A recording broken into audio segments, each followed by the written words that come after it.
Bienvenue sur Le Fil, le podcast des formateurs indépendants libérés. Je suis Céline Pinto, mentor business des formateurs indépendants qui veulent vendre leur propre formation depuis 2020. Et à travers ce podcast, je te livre les meilleures stratégies pour développer ton activité en vendant tes propres formations. Chaque vendredi, je te propose à travers ce podcast de poser un autre regard sur ton activité de formation. Je te propose de laisser ta casquette de formateur au placard et de coiffer ta couronne d'entrepreneur sur ta tête. Sur Le Fil, on va s'intéresser au business de la formation, on va parler de marketing, de communication, de vente, mais aussi d'andragogie et bien sûr de Calliope. À travers ce podcast, tu vas découvrir comment te construire une activité de formation qui te ressemble et qui coche tes 3 V, ta vie, ta vision, tes valeurs. On va aussi partir un peu plus haut dans les méandres de ta puissance personnelle et de ton état d'esprit parce que je crois que toutes les stratégies fonctionnent beaucoup mieux quand ton esprit est plus fort. Alors si tu es prêt à devenir un formateur indépendant libéré, on démarre tout de suite avec l'épisode du jour.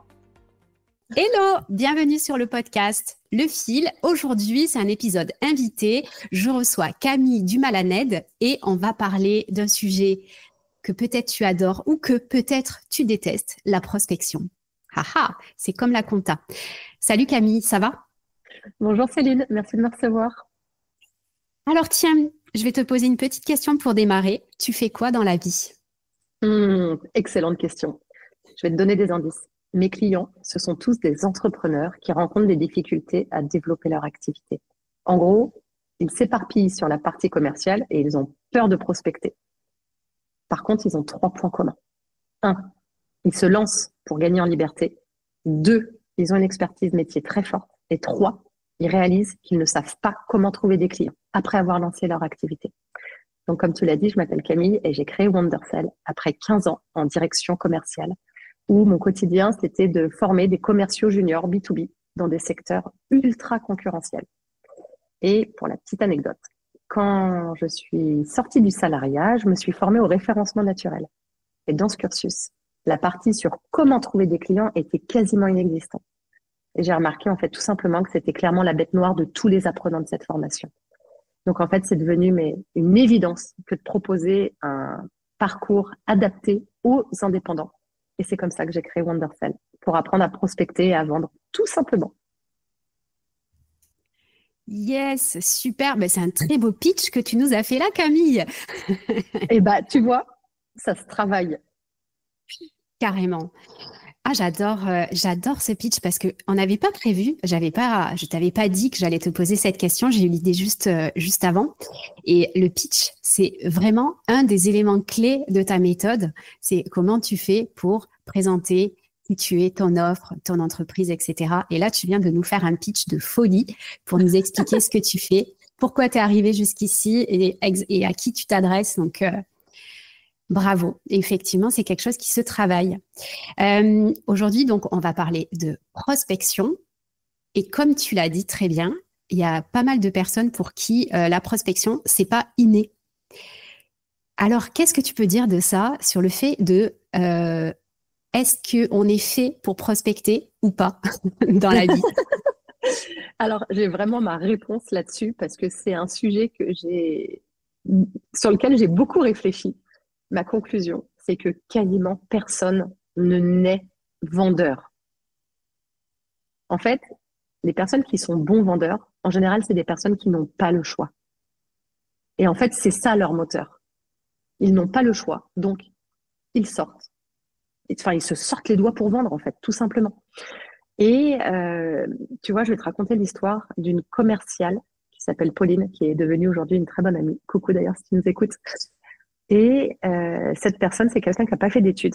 C'est une des premières personnes commerciales que j'ai recrutées dans ma vie de directrice régionale à l'époque, où notre quotidien, c'était d'aller vendre des abonnements presse professionnels. Donc en gros, on se prenait une rue dans Lyon, j'habite à Lyon, on se prenait une rue dans Lyon et on allait voir tous les bureaux.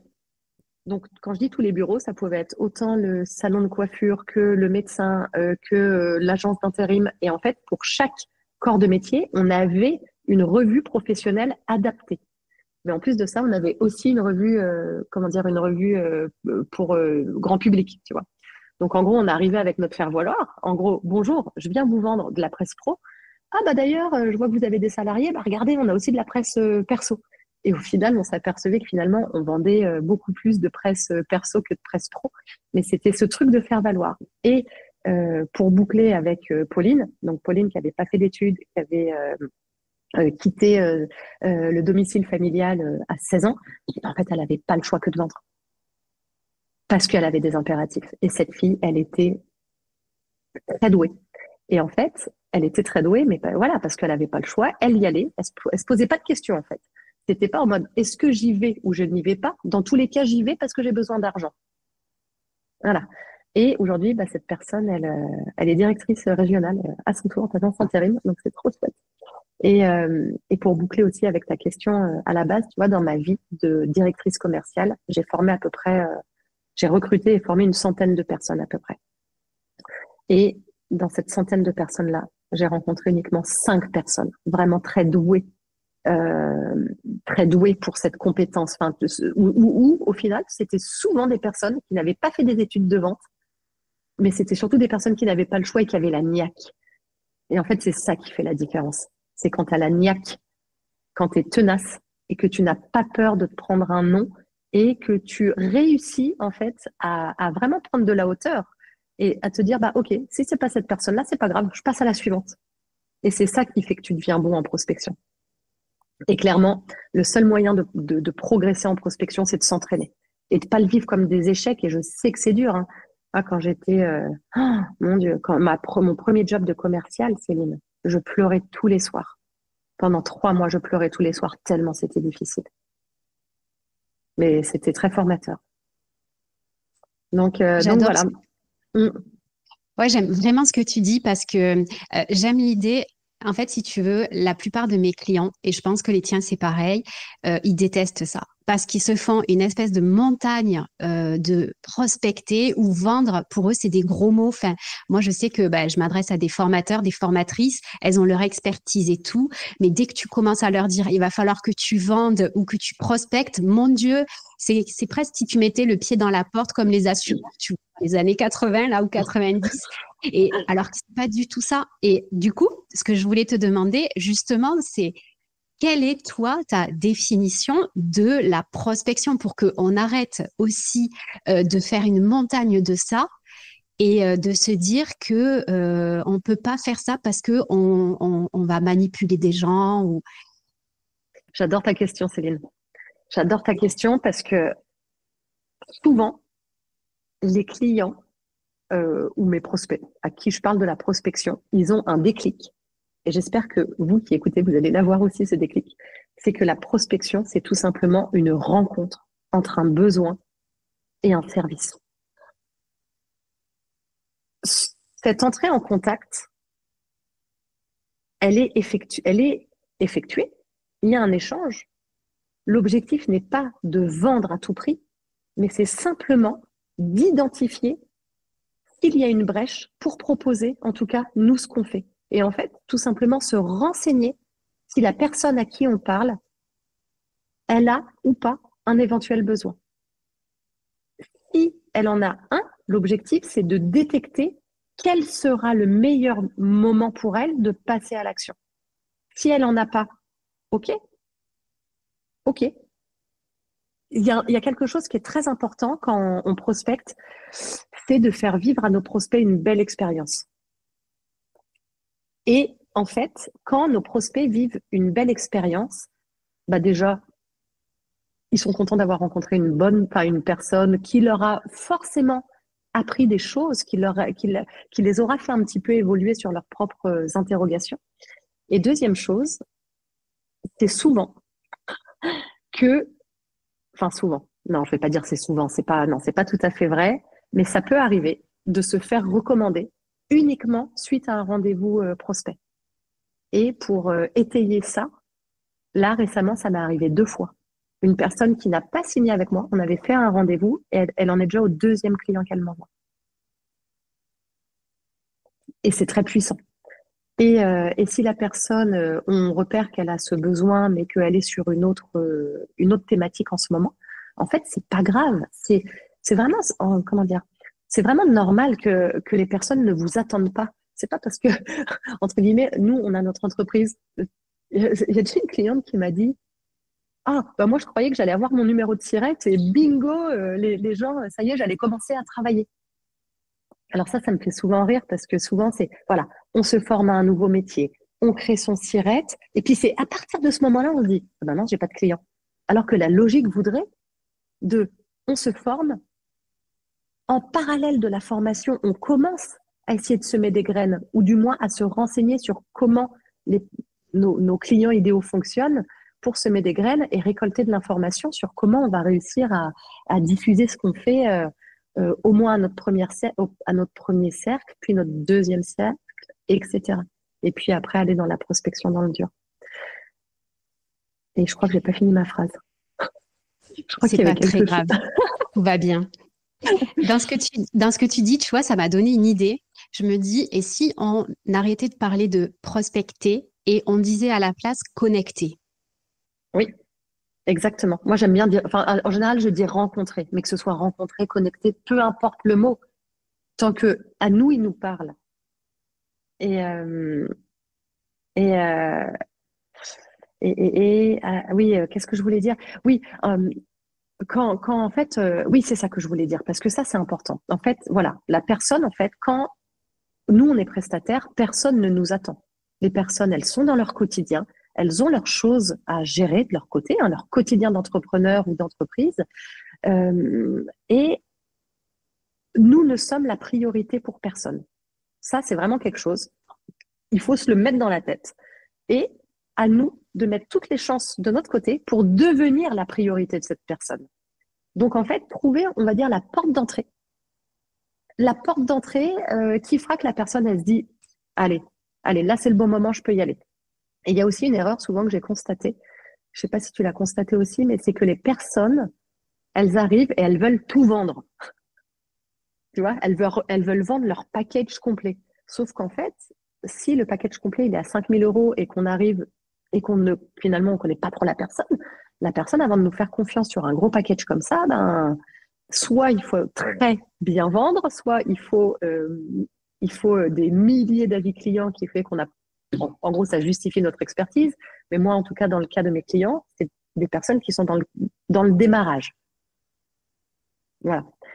Donc, quand on est dans le démarrage, ben, on n'a pas trop d'avis clients, on n'a pas trop confiance en soi. Donc, à ce moment-là, on se dit, quelle brèche je vais trouver? Donc, juste, on peut entrer par une petite prestation. Et une fois que la personne, elle nous a fait confiance sur cette prestation, on va pouvoir aller plus loin. Donc, en fait, je crois qu'il y a un vrai enjeu à trouver la porte d'entrée. Et même si on sait faire énormément de choses, faut avoir l'humilité de mettre ces choses-là de côté pour mettre en avant uniquement notre porte d'entrée.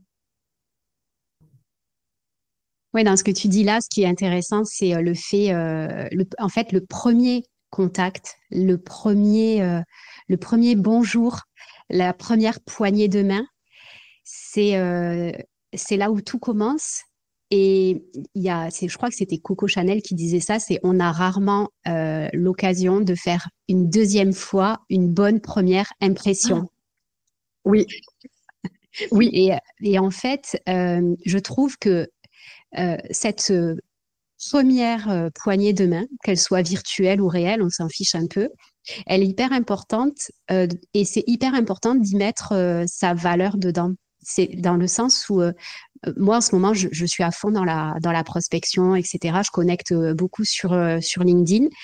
Et ce premier message que j'envoie, j'ai mis beaucoup de temps à le construire, en fait, parce que je veux insuffler tellement de choses dans ce premier message et en même temps, ça doit se faire en 3 mots ou 3 phrases, même pas. Et du coup, j'ai mis beaucoup, beaucoup de temps à le construire pour démarrer une conversation sans rien imposer, parce que comme tu dis très bien, ce qui est important, c'est pas de vendre tout ce qu'on a à vendre, c'est vraiment d'abord d'aller écouter le besoin. Donc, de savoir exactement si la personne déjà elle a un problème à résoudre que nous on peut résoudre et ensuite quel est son besoin pour potentiellement l'aider. Donc là on est en train de parler aussi tranquillement du parcours d'achat, donc ça va faire partie de la suite de l'entretien, mais cette première porte d'entrée bah, elle est essentielle. Ça me fait penser ce que tu dis, euh, en fait, à comment on va construire son attirail de prospection. Et ça, je voudrais en dire deux mots parce que c'est très intéressant ce que tu dis, où tu dis, j'ai passé beaucoup de temps à créer mon premier message, enfin, à créer mon message de setting, enfin, de prise de contact.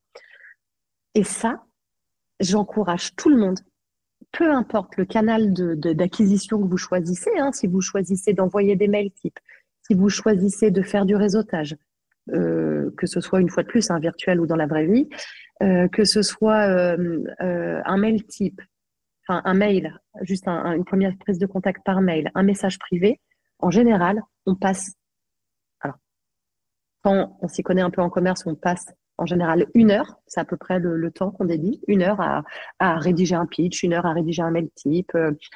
Quand on est moins aguerri, on peut doubler le temps, on peut passer 2 heures. Mais c'est pas grave parce qu'en fait, ce temps-là, c'est un investissement. Parce que ce message, une fois qu'il est rédigé, on va pouvoir le réutiliser à toutes les sauces et pour tous les prospects. Parce que quand on connaît son client idéal, on va pouvoir aller le segmenter. Par exemple, on parle souvent du brise-glace, 1, 2, 3, du brise-glace, et on va pouvoir utiliser un message qui est pour tout le monde pareil, mais qui donne l'impression d'être ultra personnalisé. Et comment on fait ça? C'est très simple. On se base, par exemple, je sais pas, sur, ah bah tiens, j'habite la même commune. Alors bon, évidemment, si on habite Paris, c'est moins, j'ai vu que tu habites à Paris, c'est moins, c'est moins impactant. Mais si on habite, par exemple, dans une petite commune, là, oui. Ah bah tiens, j'ai vu que tu es entrepreneur, par exemple, dans cette petite commune. Ou alors, ah bah tiens, j'ai vu que tu es dirigeant dans l'industrie dans cette commune. Ah bah tiens, je me demandais si toi, de ton côté, tu allais à des événements de réseautage. As-tu trouvé des événements de réseautage physique près de chez nous? Et ça, c'est une entrée en matière, en fait, qui est naturelle, simple, sympathique. Et la personne, il y a très peu de chances qu'elle ne nous réponde pas. Et en fait, quand on arrive à faire des entrées en matière simples, sympathiques, et mine de rien, où on ne se fait pas griller qu'on prospecte, on maximise ses chances de réponse. Après, faut être à l'aise avec cette histoire qu'on prospecte. Il y a une erreur qui est très courante, c'est de partir dans des discussions interminables et finalement, on n'arrive pas à qualifier si le prospect, il est intéressant, intéressé ou pas. Donc, je vous le dis, la qualification d'un prospect en message privé, c'est maximum 4-5 messages. Maximum. Si on va au-delà de ça, sachez que vous êtes dans une conversation en fait, qui va pas mener à grand-chose. Vous partez dans une conversation certes très sympathique, vous allez peut-être vous faire un ami, mais ça va être très dur de reboucler sur ce que vous proposez, parce que vous allez vous sentir mal à l'aise, que maintenant que vous avez bien discuté, en fait, vous allez vous sentir mal à l'aise de reboucler sur en fait, je te contactais parce que je voulais te proposer ça. Et ça, c'est assez fréquent. Donc, en fait, l'idée, une fois que vous avez fait ce premier message d'entrer en contact, vous pouvez aller plus loin et vous préparez, on va dire, le deuxième, voire le troisième message, parce que ce qui fait qu'on est bon en prospection, c'est qu'on anticipe les réponses des prospects. C'est un peu comme les échecs, où il faut toujours avoir 2 ou 3 coups d'avance. C'est-à-dire que on dit, OK, si moi j'envoie ce message-là, qu'est-ce que la personne peut me répondre? Elle peut me répondre ça, elle peut me répondre ceci, ou alors elle peut me répondre cela. Si elle me répond ça, je réponds ça. Si elle me répond ceci, je réponds si elle me répond cela, je réponds Et c'est comme ça, en fait. Alors ça, c'est valable pour la prospection, mais c'est aussi valable pour l'entretien de vente. Et c'est ce qu'on appelle communément les réponses aux objections. J'adore. Alors, du coup, est-ce que on pourrait parler justement du parcours du client ou du prospect jusqu'au moment où il devient client? Parce que finalement, on va aller amener notre prospect dans un espèce de tunnel Est-ce que tu pourrais nous détailler justement les étapes clés et tu nous parles de l'attirail de prospection. Donc, quel est l'attirail qu'il faut avoir pour être dans ces étapes clés? Et là, je pense que on aura vraiment un gros paquet. Oui, effectivement, il y a beaucoup de choses à dire. Alors, en prospection, il y a énormément d'outils à notre disposition. Je vais vous en donner quelques-uns. L'idée n'étant pas forcément d'utiliser tous les outils, mais surtout de trouver les outils qui sont le plus adaptés à vous, comment dire, votre aisance avec ces outils, et tout en vérifiant que votre cible est réceptive à ces outils. OK? Je vous donne un exemple que vous allez tout de suite comprendre. Si vous prospectez des boulangeries et que vous espérez envoyer des messages privés sur LinkedIn, je ne suis pas sûre que vous êtes au bon endroit. Voilà. Donc, c'est vraiment déjà vérifier la cohérence entre la cible et le canal qui est choisi. Après, dans l'attirail de prospection, alors, l'attirail de prospection, moi, ce que je préconise à mes clients, c'est avoir un pitch. Un pitch où, quand on rencontre des gens, que ce soit en milieu réseautage pro ou juste, par exemple, à un mariage ou dans un dîner, juste avoir un pitch qui est prêt à la réponse. Et toi, tu fais quoi dans la vie? En fait, l'objectif, c'est de ce pitch-là, c'est de réussir à ce que les gens en face qui écoutent fassent des liens, soit pour eux, pour l'entreprise pour laquelle ils travaillent, ou soit pour des mises en relation. Première chose. Deuxième chose, potentiellement un mail type. Si, encore une fois, on est prêt, on a envie de prospecter par mail. Alors, il y aura toujours les haineux qui diront, ah, mais le mail est mort, le mail est fini. Peut-être qu'il est fini, mais tant mieux. Pensez que c'est fini, comme ça laisse la place à ceux qui l'utilisent. Ce mail, il peut servir de faire-valoir pour des personnes qui veulent aller prospecter en physique ou par téléphone. Parce que c'est très dur de faire un premier contact à froid. Donc, en fait, ce mail type, vous allez l'envoyer. Et ensuite, quand vous allez prospecter par téléphone, vous allez être capable de dire, bonjour, en fait, je vous appelle par rapport au dernier mail que j'avais envoyé à monsieur machin sur tel sujet. Et en fait, ça va vous insuffler naturellement une confiance parce que, entre guillemets, vous êtes un peu en contact avec cette personne, même si la personne ne vous a pas répondu. Vous, ça vous arme mentalement pour oser y aller, oser décrocher le téléphone ou oser aller se présenter. Alors là, évidemment, ah bah non, j'ai pas reçu, ah bah non, j'ai pas lu. Oui, je vous explique en 2 mots, voilà ce que le mail disait. Fin de l'histoire. Ce qu'il faut pas faire, c'est ah je vous le renvoie.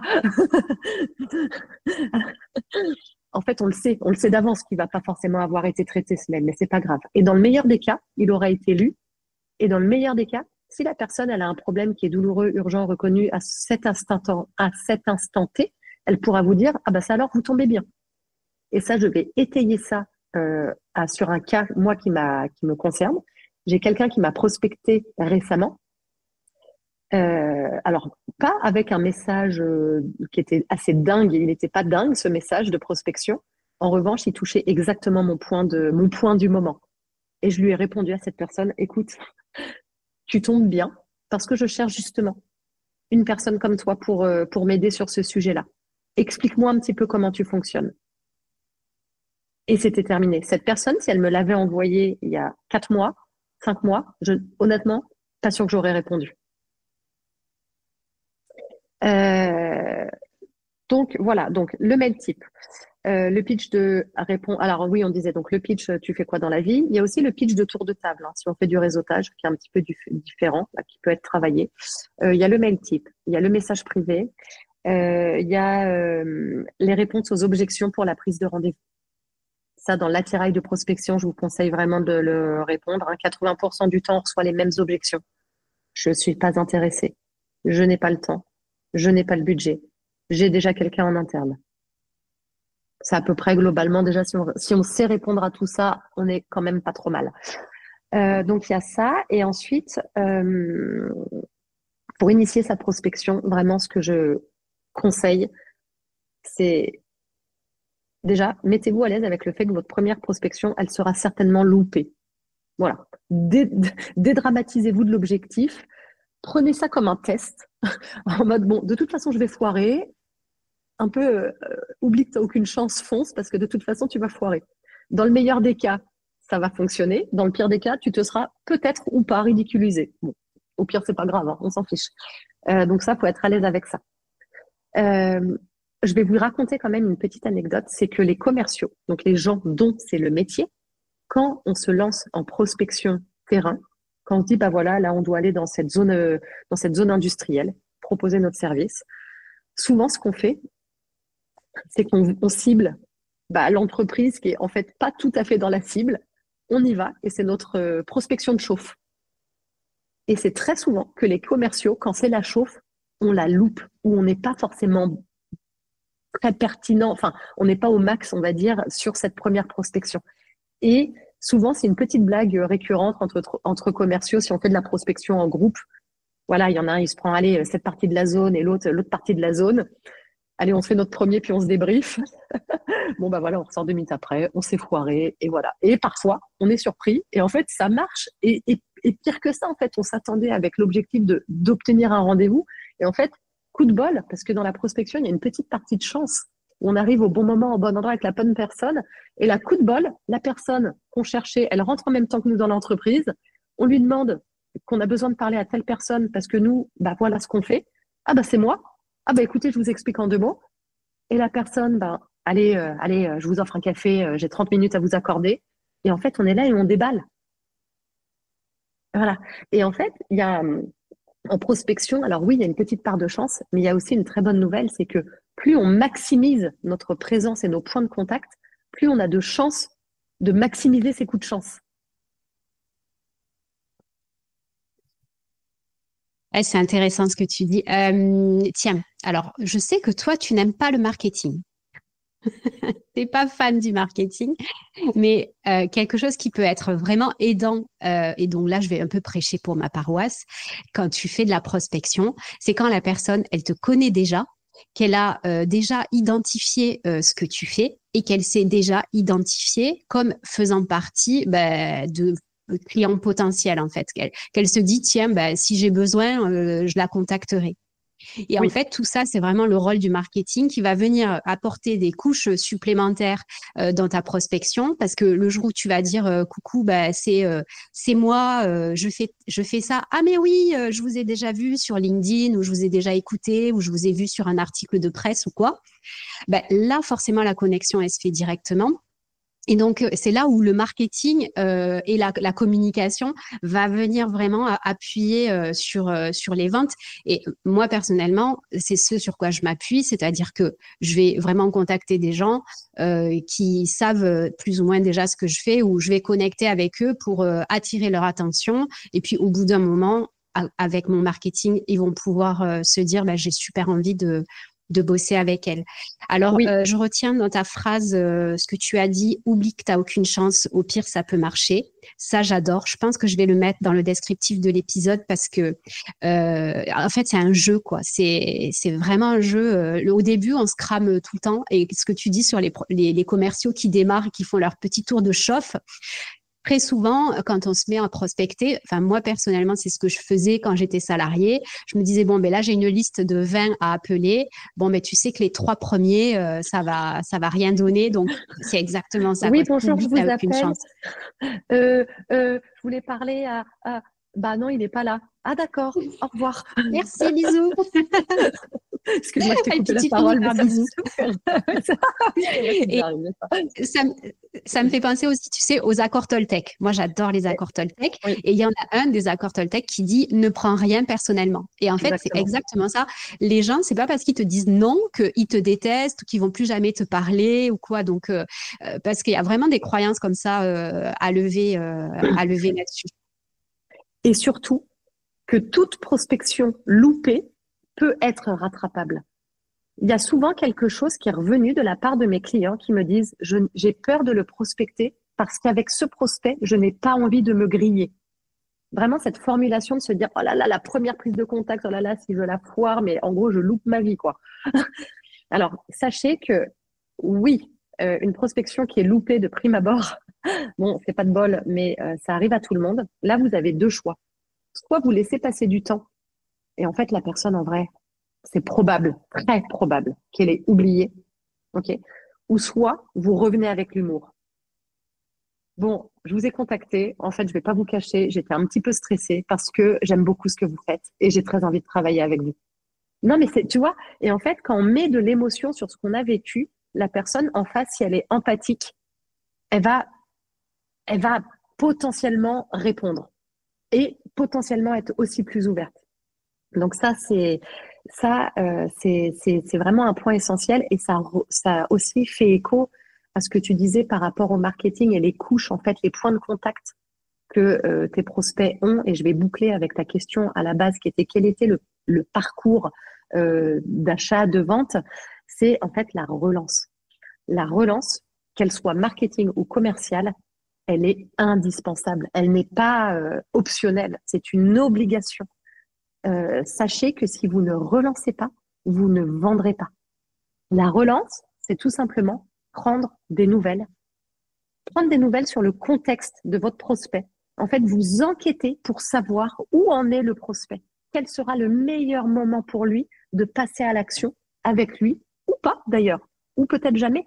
Mais au moins, une chose est sûre, c'est que si vous relancez, vous mettez toutes les chances de votre côté pour réussir et surtout, vous n'avez pas de regrets en prospection, mais que je dis ça à mes clients ou anciennement les équipes de vente que j'accompagnais, ce qui est indispensable, c'est de ne pas avoir de regrets. Si vous sortez d'un rendez-vous ou d'une prospection et vous vous dites, oh là là, j'ai l'impression que j'aurais pu dire ça, eh ben, tu sais quoi? Retourne-y. Comment ça, j'y retourne? Bah oui. Ah ben, en fait, tout à l'heure, on a parlé, j'ai oublié de vous dire ça et ça me semblait important. Très simple. Vous n'êtes pas lourd. Et d'ailleurs, c'est une bonne façon de relancer parce que quand on relance, ce qui est important, c'est d'apporter de la valeur. Et, euh, et, euh, souvent, quand je fais des masterclass ou que j'interviens dans des communautés d'entrepreneurs, je parle beaucoup de la relance. Et souvent, les personnes disent, ah bon? Ah bon, faut relancer plus d'une fois? Un seul message, ça suffit pas? Et ça, c'est pour ça, mais je veux diffuser à la terre entière. En fait, vous n'êtes pas lourd si vous relancez. Enfin, attendez, si vous prenez des nouvelles. Voilà. Prenez simplement des nouvelles. Mettez-vous à l'aise avec ça. Oui, alors d'ailleurs, dans l'attirail, je pense qu'il faut préciser qu'avoir un outil de suivi, moi, par exemple, je préconise Trello. Je ne sais pas toi si tu as un outil que tu préconises, mais pour Oui. justement savoir à quel moment, si quelqu'un te dit, rappelez-moi dans 6 mois parce que pour l'instant, j'ai pas le projet, il faut que dans 6 mois, tu le rappelles et pas, et ça, il faut que tu Oh t'en là là, oui. souviennes. Oui. Alors, oh là là, mais oui, mais merci de mettre le point là-dessus. Alors, en outil. Alors, Trello, c'est vrai qu'il est très bien pour la gestion de projet. Euh, et je trouve personnellement, alors ça dépend de son business. Si on a un business où on n'a pas besoin d'énormément de prospects dans son pipe, ça peut faire l'affaire. Quand on commence à rentrer beaucoup de prospects, je vais avoir tendance à conseiller, alors pour des entrepreneurs qui démarrent, honnêtement, des outils gratuits, parce qu'il y en a où ça fait le taf. En outils gratuits, il y a alors Notion. Il y a Notion avec un CRM que j'ai customisé. Si tu veux le transmettre, ce CRM que j'ai customisé selon un, un cycle de prestation de services B2B, si tu veux le transmettre dans l'épisode, franchement, je te donne le lien et je l'offre avec plaisir avec une petite vidéo explicative de Yes. comment ça fonctionne.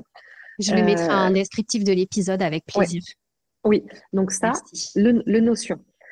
Euh, Il y a un outil comme Henri aussi, qui est, qui est gratuit, qui fonctionne très bien.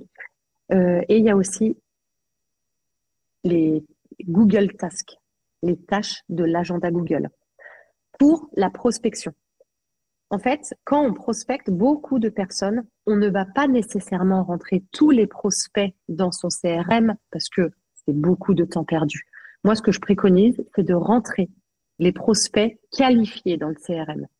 Donc, quand je dis prospect qualifié, où il y a un minimum, un indice, une intention d'achat futur. Donc, une prise de rendez-vous, on va dire un prospect qui est déjà bien amorcé. OK.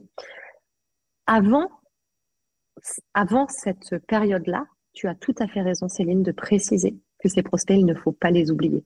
Donc, là, les tâches, les tasks de Google Calendar sont vraiment très pratiques parce que, en fait, si vous ne réalisez pas votre tâche, en fait, elle va s'épingler automatiquement dans votre agenda au fil des jours. Donc, en fait, de la sorte, vous n'oubliez aucune tâche. Dans ces tâches, moi, Alors ce là, que je je vous suis fan de ce que tu dis. Je suis vraiment hyper fan de ce que tu dis parce que j'adore Google. Et justement, j'ai pas d'outil pour l'instant qui me permet justement, parce que pareil, je les mets dans mon CRM une fois que j'ai un rendez-vous. Et avant ça, alors j'étais sur Trello, mais ça me va pas. Et je là, comprends. du coup, Google Task, mais Ah merci, oui, je vais faire ça tout de suite après ah oui. l'enregistrement. Pardon, je te laisse. Eh ben, non, non, non, non, mais c'est trop, enfin, je suis trop contente. Et en plus, tu as un champ où là, je vais vraiment vous conseiller d'aller mettre du détail. Donc, quand je dis du détail, par exemple, 21 février, alors, après, à vous de trouver votre langage, mais ça peut être M1. M1, c'est votre premier message, parce que vous savez que c'est toujours le même. Donc, c'est M1. 23 février, M2. Quand on commence à récolter de l'information, 27 février, M3 m'a dit que pour l'instant, elle s'occupe de, j'en sais rien moi, de son identité visuelle. Donc là, M7, lui demander depuis quand elle a commencé à travailler ce sujet. Et comme ça, on connaît déjà l'intitulé de notre prochaine relance. Et en fait, on collecte des informations et en fait, au fur et à mesure, on va rajouter justement ces petites couches M1, M2, donc les messages. Après, les commerciaux, souvent, on met MV pour message vocal, NRP ne répond pas, gna gna gna, SMS pour vraiment euh, réexpliquer le détail des échanges précédents. Donc ça, c'est avec Google Task. Il y a autre chose qui peut bien fonctionner si vous êtes très adepte des réseaux sociaux. C'est sur LinkedIn, dans la messagerie LinkedIn, vous avez la possibilité de mettre des étoiles aux personnes. Quand vous leur mettez des étoiles, en fait, vous signifiez que vous les mettez en favori et ces personnes-là vont venir dans un dossier de favoris dans la messagerie LinkedIn, ce qui vous permet en un coup d'œil d'avoir vos prospects que vous avez identifiés, les prospects qui sont les plus chauds. OK? Et après, vous pouvez repartir de cette base de messagerie LinkedIn pour aller recontacter ces personnes-là. Et dernière chose, il y a une extension. Donc là, on est sur de l'outillage. Hein, moi, je ne préconise pas de démultiplier les outils. En revanche, si vous avez votre espace de travail sur Notion, vous avez une extension qui s'appelle Save to Notion. Et là, quand vous êtes sur LinkedIn, vous activez cette extension et en fait, ça épingle un petit bouton bleu, Save to Notion. Et en fait, les profils, vous pouvez les sauvegarder dans votre espace Notion. Voilà. L'idée n'est pas forcément, enfin vraiment, enfin moi je déconseille vraiment de démultiplier tous les outils. Il faut faire simple pour être efficace. En tout cas, choisissez celui qui vous convient le mieux. Moi, ce que je préconise à mes clients, c'est les tasks Google pour des prospects froids. Et dès que ça devient chaud, on les rentre dans notre CRM. Enfin, dès que ça devient chaud, dès que ça devient tiède. Ok, super. Merci Camille, parce que alors là vraiment on est sur du pratico-pratique et même moi je vais mettre en place ce que tu m'as dit là. Et alors du coup, on a la porte d'entrée, on a la relance et enfin ça y est, on a pris rendez-vous avec notre prospect et on va passer justement à la session vendre. Alors qu'est-ce que tu peux nous dire de cette étape-là? Ah, j'adore. C'est mon étape préférée. Alors, il y a déjà une étape préliminaire avant le rendez-vous de vente. C'est-à-dire qu'avant le rendez-vous de vente, on peut récolter des informations et on peut semer des signaux positifs pour tout simplement sécuriser notre rendez-vous. Il n'y a rien de pire qu'un échange avec un prospect quand le prospect ne sait pas qu'il est prospect. Personnellement, ça m'est déjà arrivé. Alors, non pas moi en tant que vendeur, mais en tant que prospect qui savait pas qu'il était un prospect. C'est-à-dire que je vous raconte cette anecdote parce que je trouve que c'est très parlant. C'est très parlant pour les personnes qui ont peur de prospecter. Genre, ah bah tiens, on pourrait se faire un café. Ben oui, on peut se faire un café, mais dans quel but en fait? Donc, je me suis retrouvée, j'avais fait du réseautage avec une personne et j'avais connecté avec une personne vraiment tu sais, je peux pas t'expliquer une personne que je trouvais très sympathique. Et cette personne était venue une fois au réseautage, on continuait à s'échanger un peu sur LinkedIn. Et puis une fois, elle me dit, ah bah tiens Camille, ça te dit, on va se prendre un petit café à Lyon, ça pourrait être sympa de parler, de se voir. Donc, je lui dis, bah écoute, avec plaisir. Moi, j'ai un événement de réseautage tel jour, donc si tu veux, on se prend un petit café juste avant. Donc moi, j'arrivais en mode, je vais voir quelqu'un que j'apprécie. Et là, comme je n'étais pas prête à me faire prospecter, j'étais pas dans cet état d'esprit-là. Et elle, bon, en fait, elle ne savait pas comment aborder la chose parce qu'en fait, c'était pas clair. En fait, c'était clair pour personne. Donc, si tu veux, elle était là. Ah, bah, toi, comment tu vas, Camille? Ah, bah, ouais, écoute, ça va, là, je vais faire le réseautage. Et puis, toi, alors, raconte-moi un peu où t'en es. Donc, elle me raconte où elle en est et tout. Puis, à un moment, je vois qu'elle me dit, ah, mais peut-être au bout de 15-20 minutes, quoi. Ah Camille, bah oui, j'ai vu ce que tu fais sur LinkedIn, c'est vraiment génial. Tu sais que tu pourrais mettre des illustrations sur ton profil LinkedIn parce que franchement, ça fait la différence, hein, ça fait vendre. Mais comment ça, enfin, qu'est-ce que tu veux dire par là? Et en fait, la nana était illustratrice. Et là, j'ai compris avec cette question qu'en fait, elle me prospectait. Et là, je lui ai mis en fait en fait, je lui ai mis un stop tout de suite, quoi. Enfin, je lui ai dit, écoute, oui, peut-être, moi, j'avais pas compris. Enfin, en gros, si tu m'avais dit que c'était ça, en fait, je t'aurais dit tout de suite, en fait, ce n'était pas ma priorité. Alors peut-être plus tard, mais pas tout de suite. Et ça t'aurait évité de perdre du temps. Et là, elle se sentait un peu, en fait, un peu bête. Mais bon, après, moi, j'étais pas méchante avec elle, si tu veux, mais je voulais juste, enfin, tu sais, Est-ce que, mon, est-ce que tu as fini par lui vendre une prestation pour apprendre à prospecter? écoute, ça m'a effleuré l'esprit.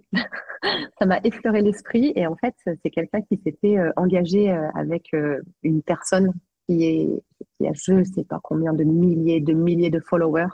Mais c'est aussi une personne qui cueille un peu les gens. C'est horrible à dire, mais un peu perdus en fait dans leur parcours entrepreneurial où il y a une très très forte promesse. En gros, viens, je te prends par la main et tu vas voir, ça va marcher. Et en fait, déjà, je me suis aperçue que chez cette personne, ça marchait pas du tout. Euh, Hmm. Ben, là, tu soulignes quand même un point hyper intéressant et hyper important. Et je pense qu'il faut vraiment oser en parler. C'est l'éthique dans ce travail. Et on peut vendre, on peut prospecter, on peut faire des pitchs de vente, etc.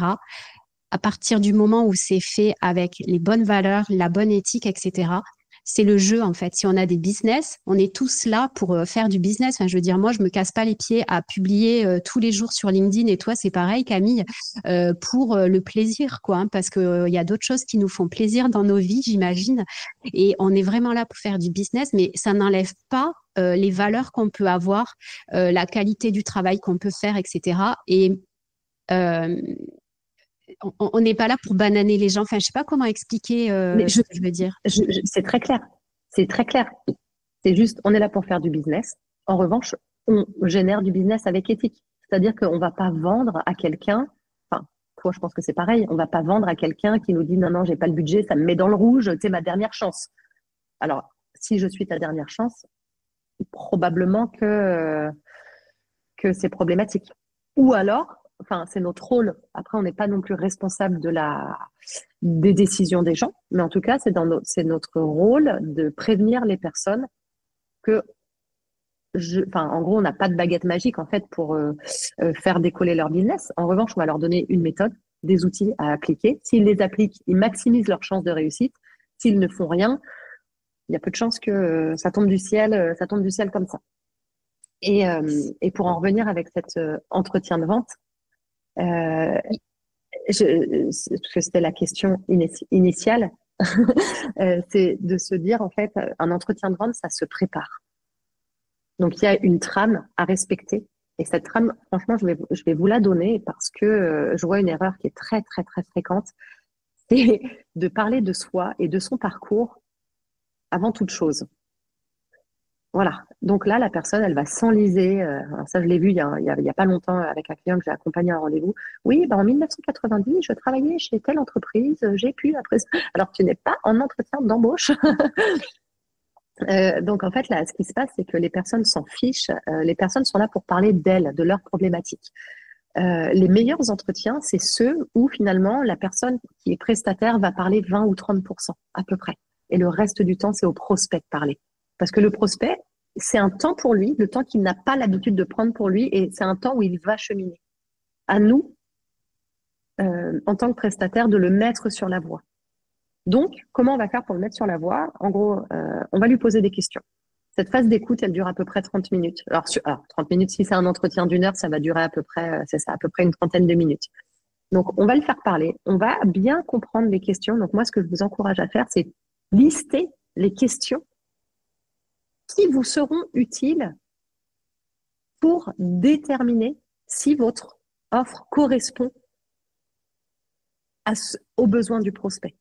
Alors, normalement, si vous avez bien fait le job avant, le prospect est qualifié. Donc, normalement, vous le savez.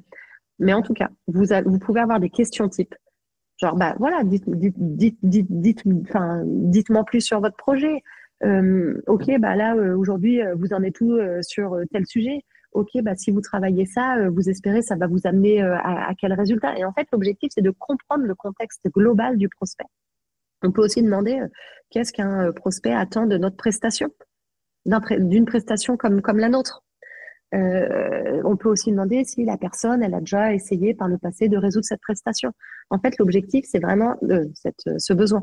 Donc, l'objectif, c'est vraiment de comprendre le contexte global du prospect. Et une fois qu'on a bien compris, on dit, OK, si j'ai bien compris, je reformule. Voilà, si j'ai bien compris, t'es là et tu veux aller là. Est-ce que c'est bien ça? Oui, OK. Donc, puisque c'est bien ça, ce que je te propose, je me présente, je te présente mon entreprise et je t'explique comment j'interviens chez mes clients qui ont les mêmes défis que toi.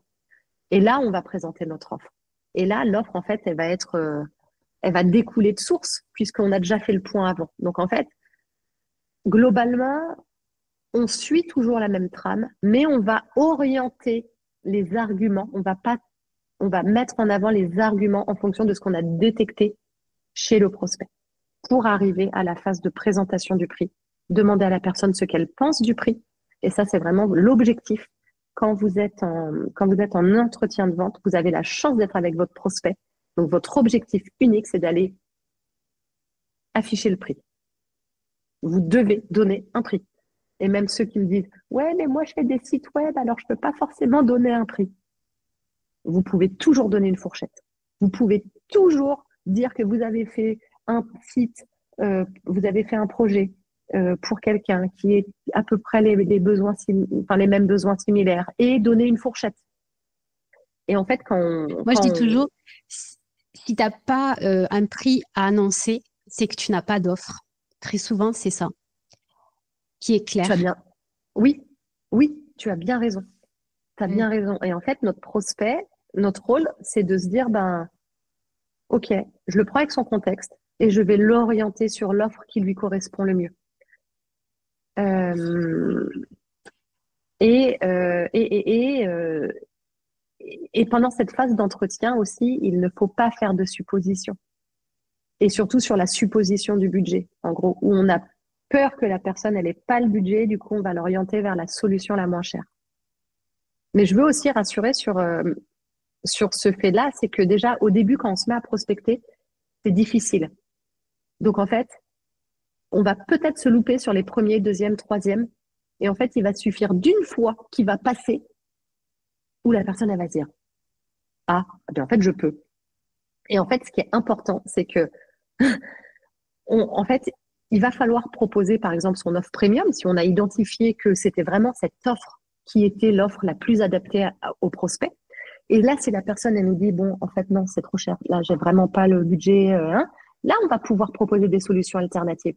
Donc, ça va être, par exemple, des facilités de paiement, de l'étaler. Et si, malgré tout, c'est toujours trop cher, eh ben, on va pouvoir orienter la personne vers une offre qui va être moins complète, mais qui va permettre à la personne d'initier le démarrage de cette prestation. Et en fait, comment on va aussi construire ces offres? On va se dire, ben, OK, mon offre que je veux vendre le plus, c'est celle-ci, mais il me faut une solution de repli pour mes clients qui n'ont pas le budget. Ce qu'on appelle le downsell. Bon, c'est passionnant. Ça fait déjà quand même un bon moment qu'on est en train de parler. Tu nous as partagé tellement de pépites, d'astuces. Vraiment, tu nous as vraiment top. Merci beaucoup, Camille, pour toute cette valeur que tu nous as apportée. Alors, juste pour terminer, pour conclure, est-ce qu'il y aurait euh, 3 pépites que tu pourrais nous partager rapidement pour ceux qui sont prêts à se jeter dans la prospection? Alors, tu me prends un petit peu au dépourvu, parce que des pépites, il y en a énormément. Euh, Première punchline, je vais essayer de vous donner des punchlines.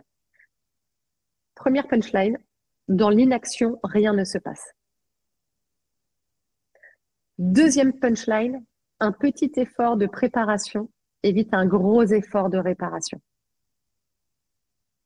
Et troisième punchline, la prospection, c'est un jeu auquel il faut gagner plus souvent que perdre. Et avec ces 3 punchlines-là, vous pouvez déjà, je pense, initier votre prospection de façon sereine. Ultra puissant. Merci encore. Alors, Camille, on arrive à la fin de cet épisode. Encore merci. Je te l'ai dit déjà 10 fois, mais c'est pas grave. Où on peut te trouver et comment on fait pour travailler avec toi? Dis-nous tout. Ah bah, je te remercie pour cette question, Céline. Je voudrais quand même prendre un moment pour te remercier sincèrement de m'avoir accueilli dans ce podcast, parce que souvent on pourrait croire qu'en fait les personnes sont concurrentes parce qu'on a la même cible. Au final, ce qui est un petit peu notre cas, on peut avoir la même cible. Et en fait, je trouve ça très honorable et très puissant en fait de donner la parole à des entre guillemets concurrents indirects parce qu'en fait c'est là où on se dit qu'on a tout compris en fait. Ensemble on est plus fort enfin moi je suis sûre que si j'identifie chez un de mes clients qu'en fait il y a un sujet qui est un peu plus chez toi, je pourrais te recommander et potentiellement vice versa à des moments business parce qu'en fait on intervient chez nos clients à des moments du business qui sont pas les mêmes. Qui sont pas les mêmes. Voilà. Donc déjà, merci pour ça. Ensuite, on peut me trouver sur LinkedIn à Camille Dumalanade parce qu'effectivement, je publie régulièrement. J'ai lancé ma newsletter que j'ai appelée la Wonder Letter, où l'objectif, c'est une newsletter mensuelle qui donne un petit défi de prospection aux personnes qui la suivent pour passer à l'action, qui donne aussi des tips très actionnables de prospection et de vente. Ensuite, j'ai mon site web, wonder-cell.fr. Et au niveau de mes Je offres, mettrai je sais tous pas les si liens dans les descriptions. c'est super gentil. Je mettrai tous les Et liens. ensuite, et je sais pas si je peux parler juste de mes offres Mais bien rapido. sûr, Oui. attends, on n'est pas là pour niaiser, comme ils diraient, hein, les Canadiens. Dis-nous comment on fait pour travailler avec toi. Eh ben, c'est gentil, Céline. En fait, j'ai une offre de formation commerciale, là, qui vraiment s'adresse aux entrepreneurs qui débutent et qui veulent, enfin, alors, qui débutent, non pas forcément dans leur activité, mais qui débutent dans leur prospection. Ce que je veux dire par là, c'est, voilà, 4 piliers axés sur le développement commercial. Donc, un pilier qui va être autour de la stratégie de développement commercial. Le deuxième pilier, l'attirail pour prospecter. Le troisième pilier, l'attirail pour convertir. Et le quatrième pilier, l'organisation de la prospection dans son quotidien d'entrepreneur. Donc ça, c'est pour la partie formation. Et d'ailleurs, qui est finançable OPCO et CPF. Et la deuxième offre, c'est une offre, on va dire, de coaching commercial, où là, l'entrepreneur, en général un peu plus avancé, arrive avec une problématique, un défi qu'il a réussi à identifier lui-même. Et, s'il n'est pas identifié, moi je l'aide dans ce sens. Et souvent, en fait, quand il arrive avec son défi, je lui en trouve quand même 2 ou 3 sous-jacents. Mais en tout cas, l'objectif, c'est d'accompagner de façon très efficace et puissante sur un objectif identifié. Voilà. Super. Donc, je mettrai bien tous les liens dans la description, y compris le lien du Notion que tu partages Oui. également. Et sinon, j'espère que vraiment cet épisode vous a plu. Je tenais énormément à faire cet épisode parce que je sais que c'est difficile pour les gens qui nous écoutent de prospecter, de vendre et tout ça. Tu nous as donné tellement d'astuces et je pense qu'avec cet épisode, en tout cas, j'espère que les gens vont changer d'avis sur la vente. Donc, merci beaucoup. Et moi, je te retrouve la semaine prochaine pour le prochain épisode. À bientôt et merci de ton écoute. J'espère que cet épisode t'a plu. Et si c'est le cas, je t'encourage à déposer 5 étoiles ou un commentaire sur ta plateforme de podcast préférée. Mais tu peux faire encore mieux en partageant cet épisode à ta collègue formatrice que ça pourrait aider. Et si tu as envie d'aller plus loin, tu retrouveras toutes mes ressources gratuites, les liens vers mes formations en ligne et les détails de Being, mon accompagnement individuel, guidé, mentoré et ultra complet dans le descriptif de l'épisode. Sinon, tu peux me retrouver tous les jours sur LinkedIn et m'envoyer un message privé parce que j'aime infiniment recevoir vos messages et papoter avec vous. À la semaine prochaine!